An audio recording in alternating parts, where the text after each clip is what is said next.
Selamat siang penonton, kami menyambut di program Expert Time saluran LLC Sovelmash. Hari ini kami jawab pertanyaan dan beri info tentang proyek ini. Selamat siang para investor yang terhormat, para peserta proyek. Saya menyapa Anda, saya Dimitri Duinov.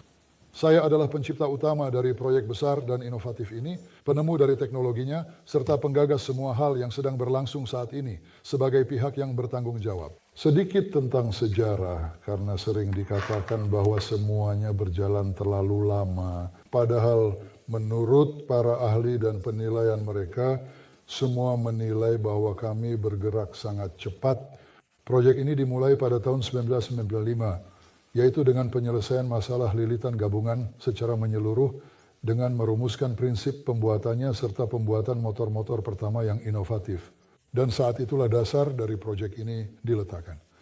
Selanjutnya ada ratusan ribu motor yang dimodernisasi di peternakan unggas, perusahaan dari berbagai sektor, rumah boiler, apa saja, pabrik-pabrik, dan sebuah bengkel beroperasi di wilayah pabrik peralatan penyaring Briankowski, di mana saya menjabat sebagai ketua dewan pengawasnya. Dan saya juga secara langsung dan penuh tanggung jawab mengelola saham serta semua urusan penting lainnya. Di sana pula sudah mulai dibahas secara mendalam soal memulai produksi motor industri pertama dengan sangat hati-hati. Saya tidak akan menceritakan semua lika-likunya yang penuh warna, tapi semuanya itu naik turun, hambatan, perlawanan. Ceritanya panjang. Tapi akhirnya kami sampai pada kisah LLC Sovelmash. Ada banyak komentar dari para pembenci. Tidak akan jadi, tidak akan berhasil. Mereka tidak akan bisa melakukannya. Tapi kami berhasil. Dan sekarang kami berada di tahap mendapatkan sertifikat penyelesaian pembangunan.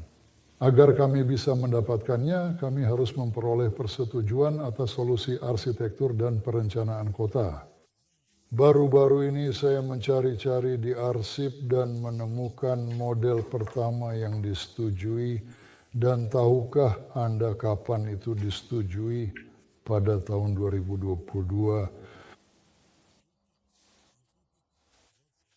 Itu adalah akhir tahun, proyeknya akhirnya disetujui. Dan berdasarkan keputusan itulah kami mulai membangun.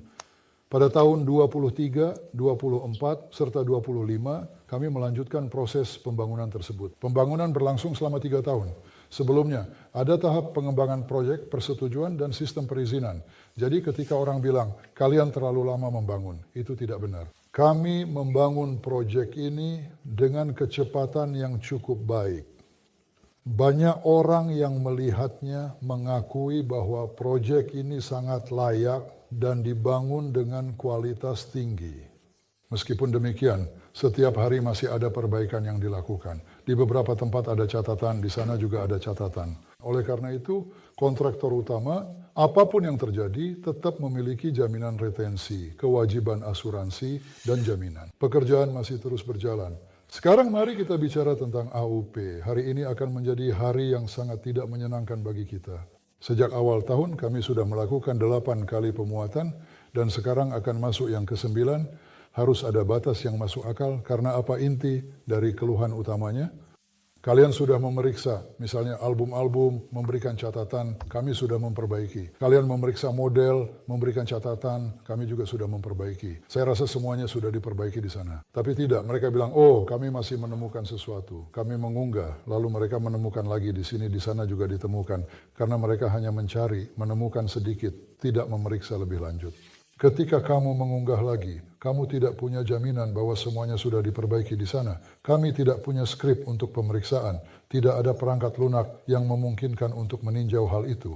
Ya, memang benar bahwa kami bisa saja membelinya, namun untuk mengeluarkan uang sebanyak itu dari anggaran proyek hanya untuk hal ini, maaf, sejujurnya menurut pendapat saya pribadi, itu mungkin tidak terlalu rasional. Meskipun lonjakan-lonjakan seperti yang terjadi sekarang ini juga tidak rasional.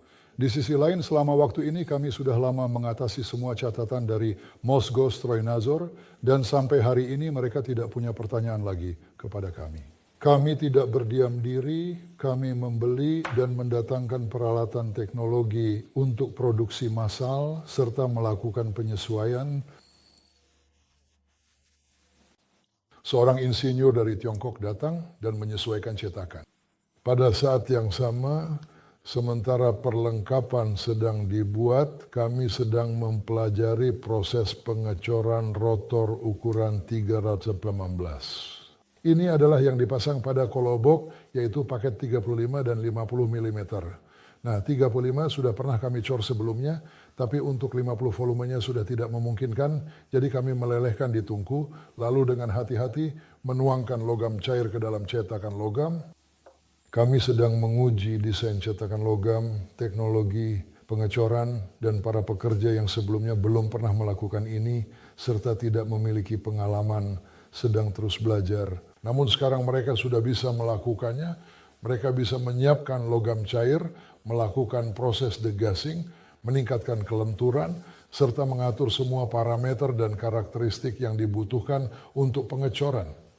Mereka melakukan semua itu. Kami juga telah memulai pengujian model baru kolobok dengan pengontrol baru. Pengontrol ini berasal dari Tiongkok dan mereka mampu menahan beban tersebut. Kami juga menemukan beberapa aspek konstruksi seperti di mana rangka perlu diperkuat dan di mana dudukan motor harus diperkuat. Dan yang paling penting, kami menemukan bahwa perilaku desain yang telah dilakukan sebelumnya serta perilaku desain yang sekarang ternyata memiliki pola yang sama. Pola yang serupa dan konsisten, yang terus berulang. Kami telah mengidentifikasi pola ini, melihatnya, dan menemukan penyebabnya. Saat ini, teman-teman sedang sibuk memperbaiki kerusakan yang terjadi setelah insiden di mana Motilka menabrak dinding. Mereka bekerja sama dengan penuh kehati-hatian untuk memastikan semua bagian yang rusak dapat diperbaiki dengan baik. Semua dalam waktu dekat, kami berencana melakukan pengujian di luar ruangan, karena di dalam ruangan pengujian ini sudah tidak memungkinkan lagi. Jadi kami tidak menyia-nyiakan waktu. Dan kami juga tidak berniat untuk menyia-nyiakannya. Terlepas dari bagaimana proses dengan AUP berjalan, meskipun kami ingin semuanya selesai secepat mungkin, kami tidak membuang waktu dan tetap mengerjakan hal-hal yang memang akan kami lakukan, bahkan setelah mendapatkan AUP. Selain itu, kami juga telah mengajukan permohonan pengembalian PPN yang berarti kami kembali menjadi sorotan dan diperiksa secara cermat. Bagi para investor, ini sebenarnya adalah hal yang sangat baik. Karena jika kami, misalnya, melakukan kesalahan di suatu tempat, maka pihak pajak pasti akan langsung menunjukkannya kepada kami, sehingga kami dapat segera memperbaikinya. Pada hari Senin, kami mengharapkan kedatangan para inspektur pajak ke sini, yaitu para petugas yang akan melakukan pemeriksaan secara menyeluruh dan teliti untuk memastikan bahwa semua dokumen yang diperlukan beserta fakta-fakta pendukung benar-benar ada dan tersedia di tempatnya sesuai dengan ketentuan yang berlaku. Mereka akan mencocokkan semua hal tersebut. Semakin dalam kami diperiksa, semakin besar kepercayaan terhadap proyek ini. Jangan berpikir bahwa dalam situasi dengan AUP ini kami benar-benar dibiarkan sendirian. Sama sekali tidak. Di lokasi, tepatnya di Ala Bushevo, saat ini ada 5 objek yang berbeda-beda, termasuk kami yang sedang bersaing di pasar. Semua masalah ini berada di bawah pengawasan tidak hanya oleh manajemen Teknopolis, tetapi juga oleh pemerintah Moskow. Perusahaan telah berdiri, perhatian telah tertuju padanya, dan saya tidak akan berbohong jika saya mengatakan bahwa media saat ini menunjukkan minat yang besar, bahkan tanpa perlu membayar untuk itu. Mereka siap mempromosikan kami dengan sangat aktif sekali dan juga memuat materi tentang kami. Kami hanya mengatakan, teman-teman, mari kita lakukan ini agar semuanya transparan, tanpa ada maksud tersembunyi atau hal-hal yang tidak diungkapkan, supaya semuanya benar-benar tuntas. Karena pada saat proses mendapatkan izin arsitektur dan juga izin tata kota, serta memperoleh persetujuan dari pihak-pihak yang berwenang, seluruh tahapan tersebut pada dasarnya seharusnya dapat berjalan secara otomatis, mulai dari proses pengajuan awal, verifikasi dokumen, hingga akhirnya sampai pada tahap penerbitan izin operasional yang diperlukan. Di sana itu hanya soal prosedur. Dokumen-dokumen pun sebenarnya sudah siap untuk diunggah. Begitulah situasi kita saat ini. Tidak buruk, tentu saja kami ingin semuanya benar-benar selesai seperti kata pepatah, menaruh titik akhir, tapi untuk saat ini itu belum terjadi.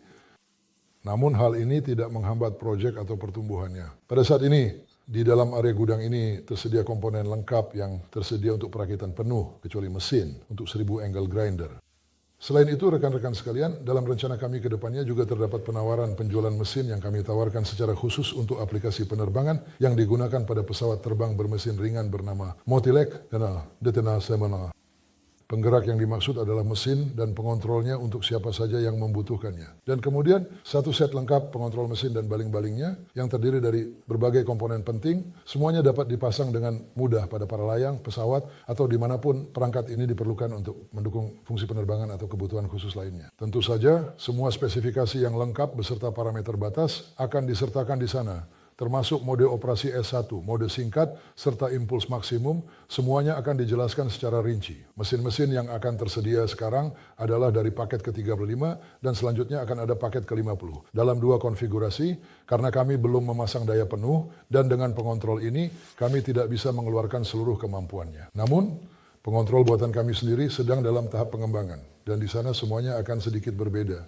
Oleh karena itu, selain drone, kami juga akan menawarkan paket-paket seperti ini agar orang-orang bisa mewujudkan ide mereka sendiri dan membuat produk mereka sendiri. Penempatannya, apakah daya dan jarak tempuh akan meningkat?